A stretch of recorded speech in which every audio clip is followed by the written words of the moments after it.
Have you ever stood before a mirror, your reflection still and silent, only to feel a whisper of something, someone, just beyond the glass?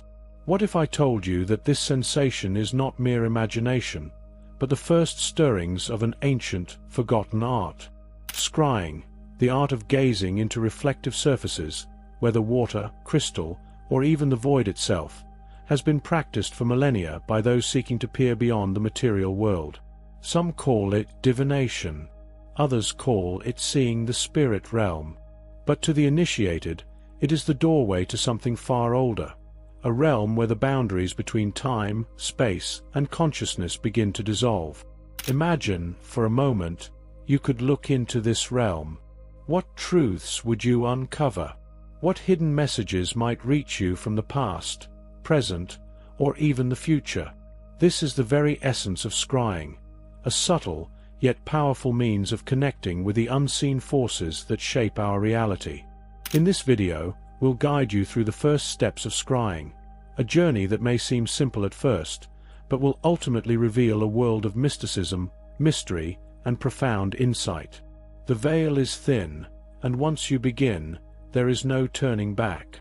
Scrying is an art as old as time itself, yet it is often misunderstood, cloaked in myth and misinterpretation. Many see it simply as a form of fortune-telling, a way to glimpse the future or discover the unknown. But the truth is far more profound. Scrying is not just about seeing, it is about becoming the seeing. It's the art of stepping outside the confines of our limited perception and opening a door to realms where time, space, and even the laws of nature are not as fixed as we think. The ancient texts describe scrying as a method for entering a liminal space, a place between places, a world not bound by the rules of everyday existence. Those who scry are said to be between worlds, standing on the threshold of the known and the unknown, where reality becomes a fluid, shifting landscape. Here, vision is not a simple reflection of the outer world but a distortion, an unfolding of deeper truths hidden beneath the surface of our ordinary senses. But what of the myths? Popular culture often portrays scrying as a practice reserved for witches and sorcerers, their crystal balls flickering with hazy, ominous glimpses of doom. In reality, scrying is an ancient and universal practice, not bound to any one tradition or set of beliefs. From the Druids who used water to see into the spiritual realm, to the Tibetan monks who used mirrors for divination, this art transcends cultural boundaries. And yet, many still misunderstand it. Some think scrying is a passive act, a simple matter of gazing into a reflective surface and waiting for answers to appear. But true scrying demands more. It requires an active engagement with the energy of the universe. The surface you look into, whether it be water, a crystal, or even smoke, becomes a mirror to the mind, reflecting not just what lies beyond, but what lies within. There is also a paradox here. The clearer the reflection you seek, the more you must let go of control. The more you want to see, the more you must trust the process, relinquishing the need for a definitive answer. True scrying is an act of surrender, not to the unknown, but to the deeper wisdom of the universe, which operates not through logic, but through symbolism, feeling, and intuition. As we begin to explore the first steps of scrying, understand this. It is not a skill to be mastered in the traditional sense. It is an art to be experienced, to be felt in the depths of your being. It challenges the mind to accept paradoxes, to let go of rigid expectations, and to embrace the mysteries that unfold when the veil between the worlds begins to thin. Scrying is one of those ancient practices that seems to have appeared in many cultures, long before the written word. Its origins are shrouded in mystery, and even today, its true meaning still carries a certain weight of magic. To understand where scrying comes from, we have to go back to the earliest civilizations, where people believed that the surface of water, smoke, and reflective mirrors were gateways to something much greater than ourselves. In ancient Egypt, around 3000 BCE, the practice of scrying was deeply intertwined with their spiritual rituals. The Egyptians saw water as sacred, especially the waters of the Nile.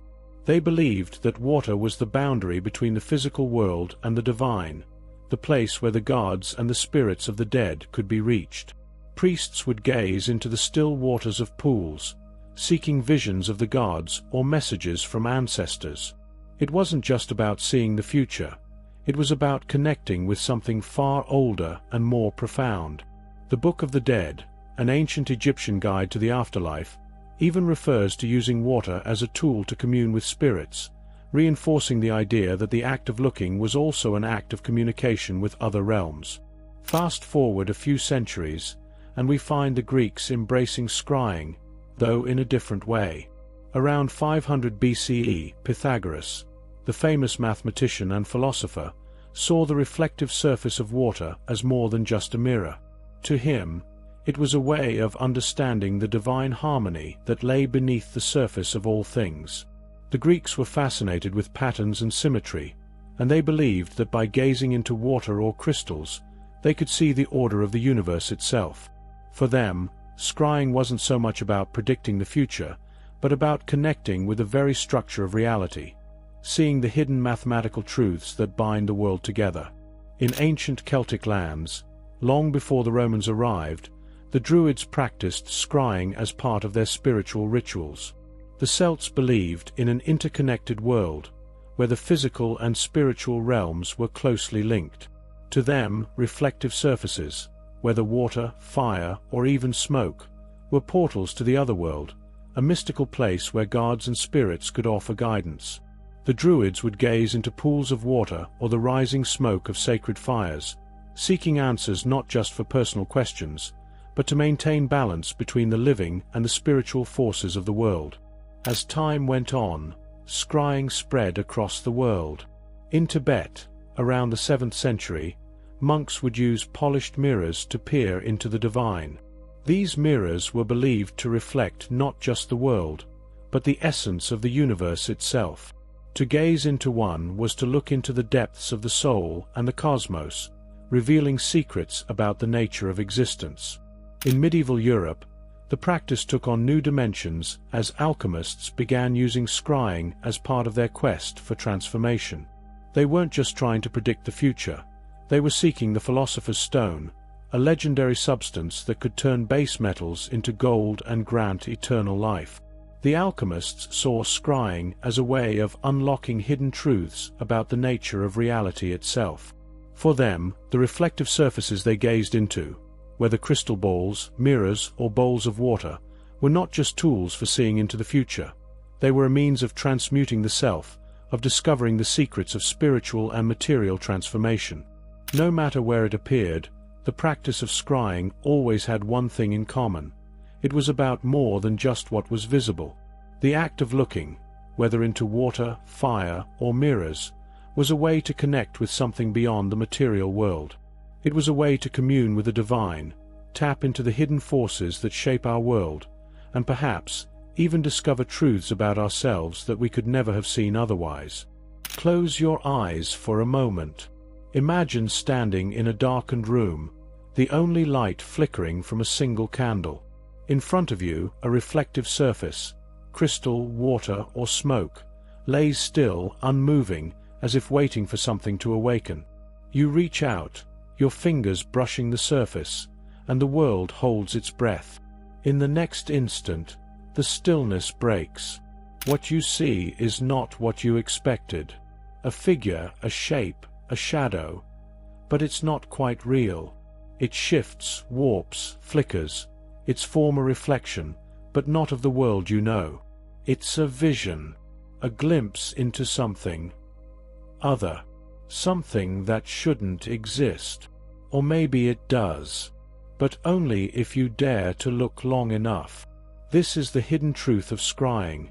What you see is not the world, it's the fabric of reality itself.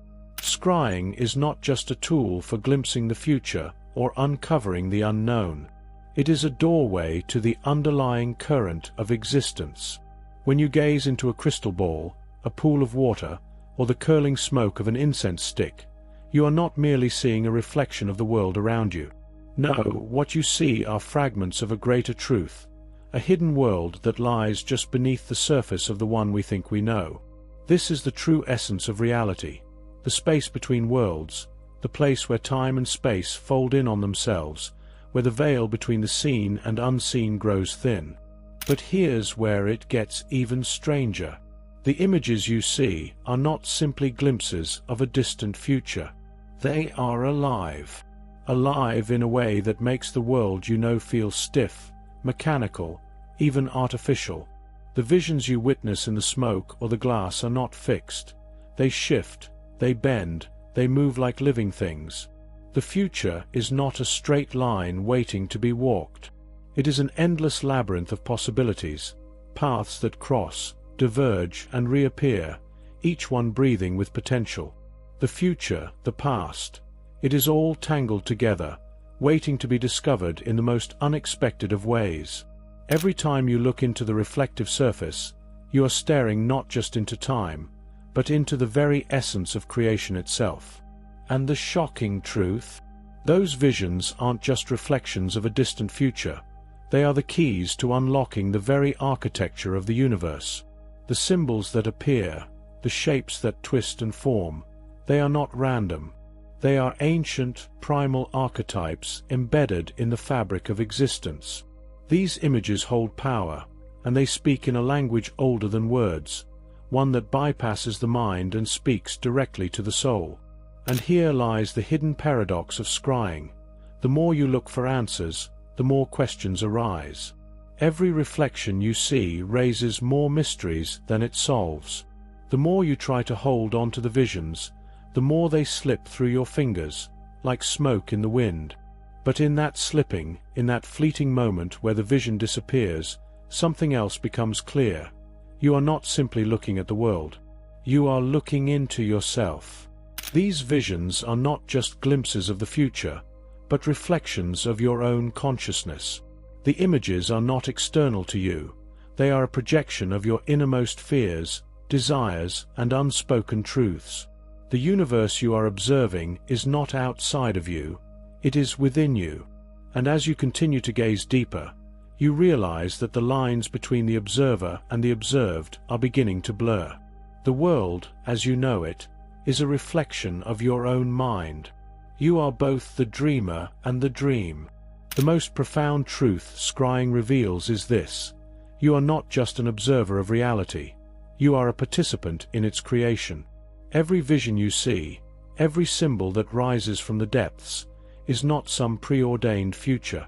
It is a possibility, a choice. Your choices, your thoughts, are weaving the very threads of what is to come. The act of scrying is not about predicting the future, it is about becoming it, shaping it with every gaze, every breath, every thought. The universe, it turns out, is not a closed system, but a vast, open field of possibilities, where each moment is as fluid as the smoke curling from your candle. And you, standing at the crossroads of existence, are the one who holds the power to choose which path will unfold. So, the next time you peer into the reflective surface, ask yourself, what am I truly seeing? The future? The past? Or am I staring into the very essence of myself, witnessing the unfurling of my own potential, waiting to be brought to life? In the midst of today's chaos, where the world rushes forward in a blur of noise and distraction, Scrying offers you a rare gift, the power to pause and see beyond the veil. Imagine, in a single moment of silence, the world around you fading into stillness, and in its place, the hidden currents of reality rising to the surface. Through Scrying, you tap into this ancient practice, not just to foresee the future, but to unlock the secrets of your own soul. As you peer into the depths, you begin to unravel a new kind of awareness, an understanding of subtle energies and patterns that govern your life. This clarity allows you to make decisions with a sense of certainty, cutting through confusion as though you were holding the key to unseen doors. Emotionally, it builds resilience, teaching you to see beyond the chaos of life's storms and find calm in the unknown. Spiritually, Scrying becomes a portal to your higher self, connecting you to the mysteries of the universe, revealing truths hidden within. The practice becomes a ritual of self-discovery, a way to communicate with your deepest desires and untapped potential. And the best part? You don't need an elaborate ritual to begin. A candle, a mirror, or a bowl of water. These simple tools can unlock a world of power, guiding you on your journey toward enlightenment and self-mastery. As the reflection in the crystal fades into the ether, and the room around you seems to return to its familiar form, a profound stillness lingers.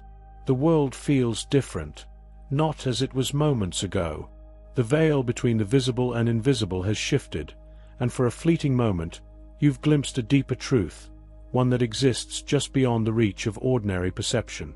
What was once a mere surface, whether water, mirror, or smoke, has revealed itself to be a portal, an entryway to a hidden reality that pulses just out of view. Scrying is not just a practice, it is an awakening. Each vision, each symbol, is a key to a deeper understanding of yourself, of the energies that shape your life, and of the infinite possibilities woven through every decision you make. The shadows you once feared are no longer to be avoided, but understood. What seemed uncertain or vague now beckons you, offering clarity and insight. But this path is not one of quick answers. It is a journey that requires patience, presence, and trust. The more you look, the more the universe opens its secrets to you. The more you listen, the more you align with the current of wisdom that has flowed through time, from ancient seers to the stillness within your own heart. It's a practice that asks you not to force the visions, but to receive them, like a soft whisper from a world just beyond your reach. And now, the question remains, what will you see next time you look into the depths? What truths are waiting, hidden in plain sight, waiting for you to uncover them? The veil is thin. The mysteries are endless. The journey is yours to take. Step forward. Let the unknown unfold.